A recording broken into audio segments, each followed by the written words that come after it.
حسن بھائی میرا ایک یہ سوال ہے، جیسے آپ کہتے ہیں نا آپ یا مطلب کہ ہر کسی کو سننا چاہیے، ہر کسی کو پڑھنا چاہیے، تو مطلب حق حق بات تک پہنچنا چاہیے.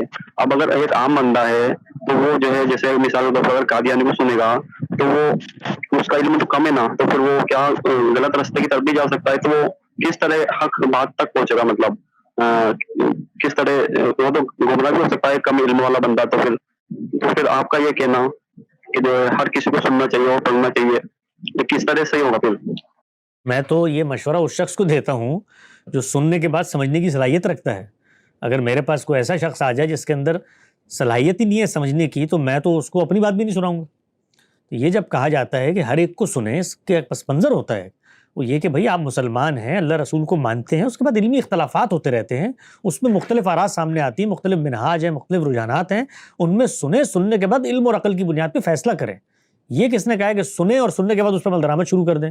اور اگر آپ میں وہ ملکہ نہیں ہے تو پہلے ملکہ حاصل کریں. سب سے پہلے اسی لیے ہم کہتے ہیں قرآن مجید کو پڑھیں، اور وہ ایک کرائٹیریا دیتا ہے، فکری گمراہیوں کے اسباب بتاتا ہے، دین کی بنیادی ہدایات کو اس طرح کھول کے بتا دیتا ہے کہ اس کو پڑھنے کے بعد آپ جب جا کے بریلویوں کے شرک سنیں گے، شیعوں کے جا کر امامت سنیں گے، دیوبندیوں کے جا کے قبر پرستی سنیں گے، اہل حدیثیوں کے جا کر اس طرح کی حرفیت پسندی سنیں گے، تو اس کا انکار کر دیں گے آپ.